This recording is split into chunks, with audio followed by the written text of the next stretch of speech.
أعوذ بالله من الشيطان الرجيم بسم الله الرحمن الرحيم আলহামদুলিল্লাহ। প্রিয় বন্ধুরা, আমরা শুরু করতে যাচ্ছি বিশুদ্ধ পদ্ধতিতে কোরআন মাজিদ শিক্ষা ক্লাসের আজকে দ্বিতীয় ক্লাস। এই ক্লাস থেকে আমরা শুরু করছি যে হরফ পরিচিতি পর্ব। তো আসুন আমরা শুরু করি। অক্ষর পরিচয়। অক্ষর পরিচয় এখানে শুরু। উচ্চারণ যেন শুদ্ধ হয়। উচ্চারণ শুদ্ধ না হইলে সওয়াবের জায়গায় গুনাহ হয়। এখানে বিশেষ দ্রষ্টব্য এগুলো পড়ার দরকার নাই। আর এই সফাটা, এই পৃষ্ঠাটা একটু অস্পষ্ট। তো এটা আপনাদের যদি কষ্ট হয়, আমি দেখি এখান থেকেও পড়তে পারি। হুম।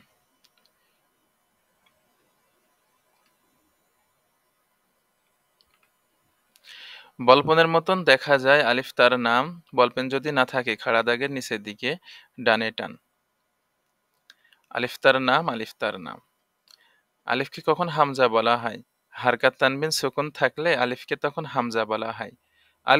আলিফের সাথে যখন কিছু থাকে না, হরকাত তানবিন সুকুন কিছু থাকে না, তখন সেটাকে আলিফ বলা হয়। আর আলিফের সাথে যদি হরকত তানবিন সুকুন জের জবর পেশ কোনো কিছু যদি থাকে, তাহলে তখন আর আলিফকে আলিফ জবর আ এভাবে বলবো না, আমরা বলবো যে হামজা জবর আ। আর হামজার উচ্চারণ কেমন হবে? এই উচ্চারণগুলো আমাদেরকে অবশ্যই মুখস্থ করতে হবে। এই যে উচ্চারণ দেওয়া রয়েছে না, এই উচ্চারণগুলো এখানে দেওয়া রয়েছে। এই যে হামজা উচ্চারণ কেমন হবে? হামজা হলকের শুরু হতে শক্তভাবে আদায় হবে।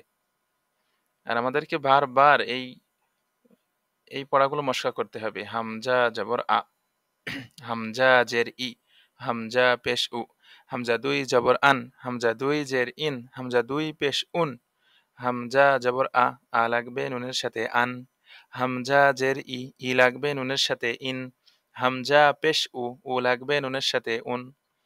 এভাবে করে বারবার আমাদেরকে পড়তে হবে।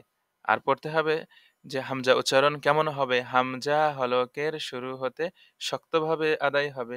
যেই কয়টা অক্ষরের উচ্চারণ আপনারা পাবেন, সেই কয়টা অক্ষরের উচ্চারণ আপনাদেরকে মুখস্থ করতেই হবে যদি আমরা তেলাওয়াত শুদ্ধ করতে চাই। এরপরে আসুন আমরা দেখি দ্বিতীয় অক্ষরটি। দাদুর লাঠির মতন দেখা যায়, তার নাম মিম, তার নাম মিম। দাদুর লাঠি যদি না থাকে, এখানে বোঝানোর জন্য এভাবে দাদুর লাঠি কলমের মতন এভাবে উদাহরণ দিয়ে দিয়ে দেখানো হয়েছে অক্ষরগুলো। তবে আপনারা যদি চিনতে পারেন, আপনাদেরকে এই দাদুর লাঠি এগুলো মুখস্থ করার দরকার নাই। যদি চিনতে পারেন তো মুখস্থ করার কোনো প্রয়োজন নাই, ঠিক আছে? তো আসলে আমরা মিমটা পড়ি। মিম জবর মাহ, মিম জের মি, মিম পেশমু, মা মিমু। আর এই দেখেন এইটা শূন্যর মিমটা দেখছেন কেমন পেঁচানো? এই যে এখানে মিম দুই জবর মান, মিম দুই জের মিন, মিম দুই পেশ মুন, মান মিন মুন। মিম জবর মা, মিম জবর মা, মা মা। মিম জবর মা, মিম পেশ মু, মা মু। মিম জবর মা, মিম জের মি, মা মি। হামজা জবর আ, মিম জবর মা, আ মা। হামজা জবর আ, মিম পেশ মু, আমু। হামজা জবর আ, মিম জের মি, আমি। আশা করছি আপনারা বুঝতে পেরেছেন। এর পরের অক্ষর হচ্ছে লাম। দেখুন লাম কেমন। লাম আর আলিফের এই পার্থক্যটা আমি ভালোভাবে বোঝানোর চেষ্টা করব বোর্ডে। বলতেছে মাছ ধরা বড়শির মতো দেখা যায়, তার নাম লাম, তার নাম লাম। মাছ ধরা বড়শি যদি না থাকে খাড়া দাগের নিচের দিকে বামে টান। এই যে খাড়া দাগের নিচের দিকে বাম দিকে টান, অথবা খাড়া দাগের নিচের দিকে ডানে বামে দুই দিকে টান, অথবা খাড়া দাগের নিচের দিকে এদিকেও টান থাকবে, ডানে অথবা বামে দুই দিকে টান থাকবে। দেখছেন এই যে এইটা রয়েছে এখানে, তার নাম লাম, তার নাম লাম। এরপরে লাম জবর লা, লাম জের লি, লাম পেশ লু, লালি লু। লাম দুই জবর লান, লাম দুই জের লিন, লাম দুই পেশ লুন, লান লিন লুন। লাম জবর লা, লাম জবর লা, লা লা। আমি আর পড়ছি না, আপনারা এগুলো পড়ে নেবেন। মিম জবর মা, লাম জবর লা, মা লা। মিম পেশ মু, লাম জবর মুলা। হামজা জবর আ, আ লাগবে লামের সাথে আল। এগুলো বারবার পড়তে হবে। পড়ে পড়ে অক্ষরগুলোকে চোখের মধ্যে সেভ করে ফেলতে হবে একেবারে, যেন দেখার সাথে সাথে আমরা যেন পড়তে পারি। এবং যেখানে আমরা দেখি না কেন আমরা বুঝতে পারি যে এটা লাম, এটা আলিফ, এটা মিম, এইভাবে। তো আসুন পরের পেজে আমরা যাই। এখানে নুন। ঈদের চাঁদের মতো দেখা যায়, উপরে এক ফোঁটা, তার নাম নুন, তার নাম নুন। চাঁদের ঈদের চাঁদ যদি না থাকে, একটি আলের উপরে, এই যে একটি আলের উপরে একটি ফোঁটা পাইলে, একটি আলের উপরে একটি ফোঁটা পাইলে, এই যে একটি আল, এখানে একটি আল আর একটি ফোঁটাও আছে, একটি ফোঁটা পাইলে তার নাম নুন, তার নাম নুন। নুন জবর না, নুন জের নি, নুন পেশ নু, নানি নু, নুন দুই জবর নান, নুন দুই জের নিন, নুন দুই পেশ নুন, নান নিন নুন।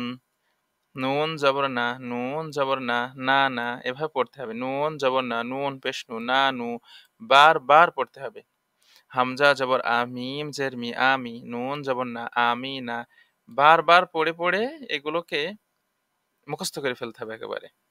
মুখস্থ না মানে অক্ষরগুলোকে মুখস্থ করতে হবে যে এইটা নুন, এইটা মিম, যেন চিনতে পারি। বারবার একই কথা বলছি আমি, দুঃখিত, কারণ এই গুরুত্ব বোঝানোর জন্য বলছি আমি। এরপর দেখুন, মাছ ধরা নৌকার মতো দেখা যায়, নিচে এক ফোঁটা, তার নাম বা, তার নাম বা। মাছ ধরা নৌকা যদি না থাকে, একটি আলের নিচে একটি ফোঁটা পাইলে, তার নাম বা, তার নাম বা।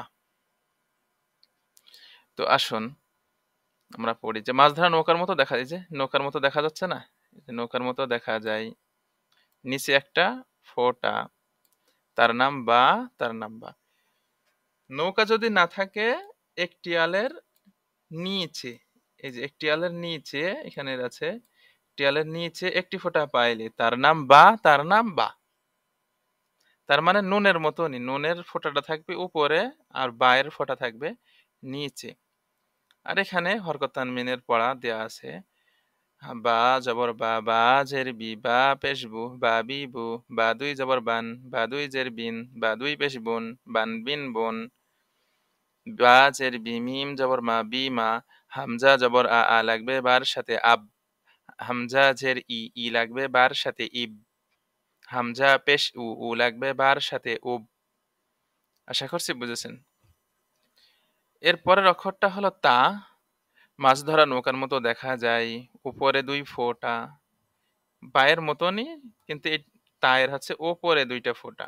এই যে ওপরে দুইটা ফোঁটা এইভাবে এখানে দেয়া রয়েছে, ওপরে দুইটা ফোঁটা, তার নাম তা, তার নাম তা। মাছ ধরা নৌকা যদি না থাকে, একটি আলের উপরে দুইটি ফোঁটা পাইলে, একটি আলের উপরে, পার্থক্য এটা, একটি আলের উপরে দুইটি ফোঁটা পাইলে, এই যে এখানে দেয়া রয়েছে। এরপর বিশেষ দ্রষ্টব্য, লাল রঙের আরবি অক্ষর পেলে আমাদেরকে বুঝতে হবে এটা বিপজ্জনক অক্ষর। তো বিপজ্জনক অক্ষর কাকে বলে? যেই সমস্ত অক্ষরগুলো উচ্চারণ করার সময় অন্য অক্ষর উচ্চারণ হয়ে যেতে চায়, সেই সমস্ত অক্ষরগুলোকে বিপজ্জনক অক্ষর বলা হয়। যেমন এখানে রয়েছে সা, সা উচ্চারণ করার সময় সিন হয়ে যেতে পারে, সদ হয়ে যেতে পারে। এই কারণে এই তিনটে অক্ষরই বিপজ্জনক অক্ষর। তার মানে সদের উচ্চারণ করার সময় সার মতো উচ্চারণ যেন না হয়, সা উচ্চারণ করার সময় সিনের মতন উচ্চারণ যেন না হয়, এটা আমাদের খেয়াল রাখতে হবে। তো আসুন আমরা শুরু করি। মাছ ধরা নৌকার মতো দেখা যায়, উপরে তিন ফোঁটা, তার নাম সা। মাছ ধরা নৌকা যদি না থাকে, একটি আলের উপরে তিনটি ফোঁটা পাইলে, তার নাম সা, তার নাম সা। এই যে একটি আলের উপরে তিনটি ফোঁটা পাইলে। আরেকটা অক্ষর আছে, সেটা হলো শিন। ওইটা তিন আলের উপরে তিনটি ফোঁটা থাকবে, তিন আলের উপরে তিনটি ফোঁটা থাকবে শিনের, ঠিক আছে।